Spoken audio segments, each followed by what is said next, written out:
Zane, Clodfelter with Otters TV, here with Preston Leinenbach. We're here after another series victory for the Evansville Otters against the Gateway Grizzlies. This was a very interesting series because Tuesday the rains came, didn't even play, I was on assignment. And then Wednesday, doubleheader, which was supposed to start at 11:05, ended up being delayed to 1:05. The second game doesn't get over to what, around 6? It was about 6:30, yeah. And then a split, and then this game, for the entire duration of the contest, I thought we were going to get hit by thunderstorms, severe weather. We kept hearing all the sirens. Luckily, the radio feed got cut out by the emergency alert system multiple times. Like in the wind. The wind was strong here, but we never had precipitation over the, 3-hour and 20-minute game. Gusty wind came through. The outfield, the umbrellas, they had to take those down, clear that out, and unfortunately the Evansville sign on the scoreboard didn't quite make it. So if you found it on the top of your car, just take it home. It's a souvenir. So no, just do it. Yeah. But no, the series ended with a walk-off win for Evansville, which is really impressive considering the Otters found themselves down 4-0. And I think that's going to be the common theme that you can take away from this homestand so far. It's the comeback Otters. Yeah. I mean, over the weekend against Southern Never Illinois. say die Otters. Yes. Okay, go for that. Yeah. Over the weekend against Southern Illinois, a comeback win. I believe the deficit was 4 runs then at the time as well. And then obviously yesterday the doubleheader was kind of crazy.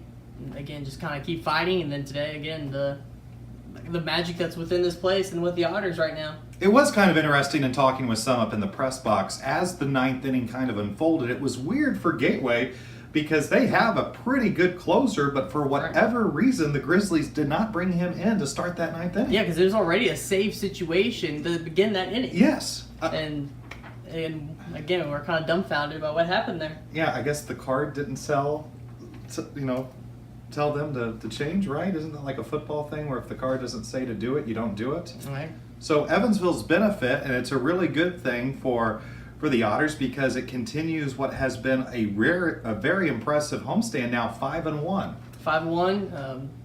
Again, the only blemish coming in yesterday's doubleheader split. A sweep against Southern Illinois, 3 against Gateway. And again, they're all against West Division opponents. There's one more series to go. That's against River City, who's also kind of in the rearview mirror, but still keeping pace with the Otters a little bit.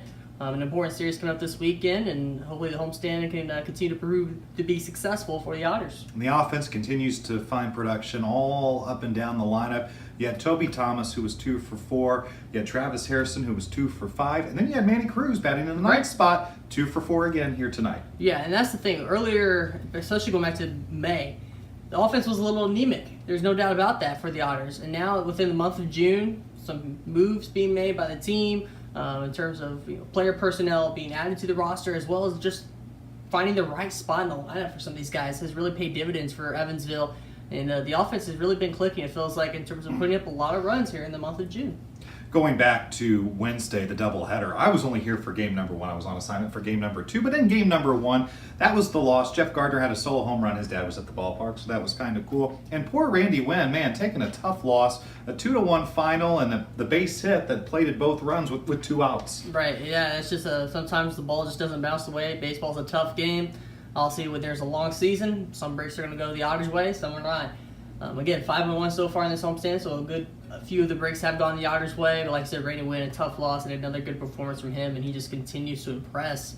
Again, when he first moved into the rotation, everybody thought, well, that's a question mark. Is it just kind of a temporary thing? No, I think it's going to be like that for the long haul. And but there's still some roles to be battled for. There's still some competition to get that starting spot, not only pitching wise, but also a starting spot in the lineup. So again, there's still a lot to play for a lot of these guys. It seems like there's starting to be a little bit more consistency and a more solidified look to the lineup and obviously the pitching rotation at this point in the season. Randy Wynn will be quick to point out to you, though, he was a starter coming in. But the thing that Evansville has had a lot of, knock on wood, is they have had a lot of capable starters who can get the job done. And so at the start of the year for Max Peterson and Andy McCauley, you're basically weighing guys, and maybe because Randy Wynn, they didn't have as much information as the others, or maybe that's why he started in the bullpen. But man, he has made himself quite an asset. And then game number 2, I was listening to Sam on my assignment, and I was also tracking it. Otters had a lead. Gateway battles back. Otters retake the lead, and then Mitchell Aker, we normally don't see him blow a save there in the top of the 7th, but a lot of intestinal fortitude, as Rick Majerus would say, by the Otters there to win it on a walk-off. Yeah, not exactly how they wanted to write the ending. I know Mitchell Aker definitely took it hard upon himself for letting it get to that point, but the Otters had his back. And that's what is so great about this team is that even though there's a lot of new faces, this team has come close together already, and they have each other's backs. And again, continue to move forward in the right direction, continue to hold on to first place, and that's the important thing for right now. Mitchell Aker got the win, though, right? Yeah, he got the win. No, that's the glorious thing about baseball, man. If you're a closer, you come in, you blow the save. And Mitchell Aker has had just a fantastic year. His ERA in the ones. I mean, right. Randy, we've been spoiled, Preston. Yeah, we've had Eric Massingham, who going into the Frontier League Hall of Fame, Randy McCurry, right. And now we have Mitchell Aker. But that is kind of why baseball, I think, is amazing, because you blow the save, and then if you get just a little bit of help from your teammates, that blown save suddenly turns into a W. Yeah, that's exactly how it works. And like you said, I was even thinking the same thing the other day. Literally just sitting here kind of thinking about it. I was like, wow, to follow up Massingham and McCurry, and to find a guy like Aker who could just step right in. Mm-hmm. With both of those guys, they were here for multiple years. Yeah. Who knows what the case might be for Aker going forward in the future, but he has stepped right in. No nerves really being shown, and he's been a lockdown guy for the most part this season. And this is the last we'll see of the Gateway Grizzlies at Bosse Field. The last 2 series against the Grizzlies are out west at GCS Ballpark. Bouger. Yeah, and really a house of horrors for the Gateway Grizzlies and their manager Phil Warren the last couple of years, because Bosse Field has been very tough to them. Yeah, very tough, and obviously there's no doubt about there's a difference between their ballpark and ours. But yeah, it's been very tough, and obviously last season was definitely a season that whole team wanted to forget. Yeah. And again, it just seems like here in the month of June they've kind of gone back in the wrong direction. Unfortunately, a lot of that has been due to the fact that they played the Otters twice here at Bosse Field. Yeah. Well, their ballpark has the little short porch that I think I could hit a home run to right. I don't know about that. I've seen your hitting skills. Yeah. Hey, Bunting is all he does. Hey, because people are going to play back. I'll kill him with my speed. So the Grizzlies are in the rearview mirror. In comes the River City Rascals. River City, what a franchise. 2016, still fresh in my mind, that Frontier League Championship, best of 5.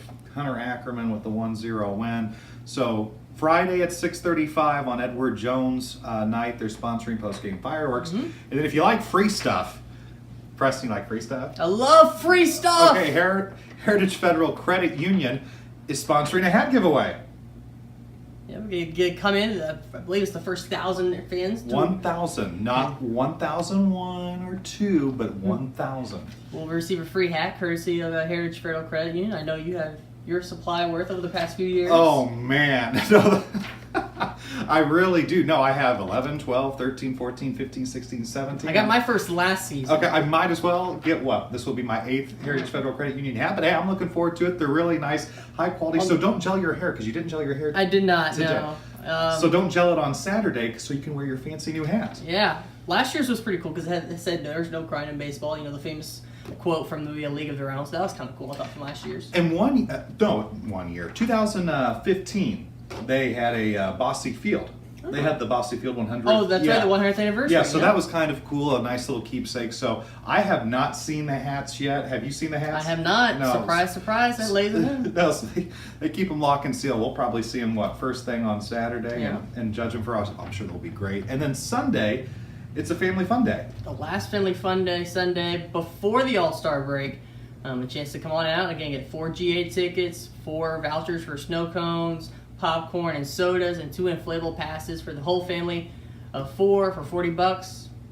Don't miss it out. It's a 2:05 start time. I want somebody to try. Kick it at Bosse Field in the Sunday afternoon. To take their snow cone and mix a little bit like soda, and tell me how that tastes. Wouldn't that be interesting? I'm intrigued. Sonic came out with a pickle juice. You ready for a science experiment? Yeah, we might do that on Sunday. Wouldn't that be fun? That would be pretty cool. Yeah, no, that would be pretty cool. Us trying to do science. No, hey, when I took science classes in college, you know what my motto was? What? C's get degrees. Oh. Right? Well, I was going to say C for chemistry with science, but... Oh. But, yeah, I get you. I know what you're coming from. So, Tickets are still available, by the way, for the River City Series. And I want to point out also, if you haven't done so yet, come on out this weekend. Luke Rennie is one of our probables, the pitcher of the week across the Frontier League. Yes. He is a starting pitcher, league leading strikeout total early in the week to earn that award. He's special to watch. Again, and knock on wood, I don't think he's going to make it through the year here. I really think when it's all said and done, he's going to be picked up by affiliated baseball. Andy McCauley and Max Peterson have connections in affiliated baseball. We've seen so many guys, and like I told Luke in a conversation I had with him before tonight's game, the last couple of guys, pitchers for the Otters that have won that weekly Frontier League award, they left a couple of weeks after. So Luke Rennie really is one of the dynamic starting pitchers in the Frontier League, and I echo that sentiment. Yeah, his ERA has continued just to fall since the beginning of the season, barely now sitting above 2. Like I said, just come on out and watch a good game, because he'll definitely go out there and throw one. Yeah, and we're going to be here too. Yeah, we'll be here. Yeah, Luke Rennie, he's I'll great. be all over the place. Zane will be in his spot. Yeah, so that'll be fun. So we'll chat with you after that River City finale. Until then, he's Preston Leinenbach. I'm Zane Clodfelter. Thanks to Sam recording. This has been Otters TV.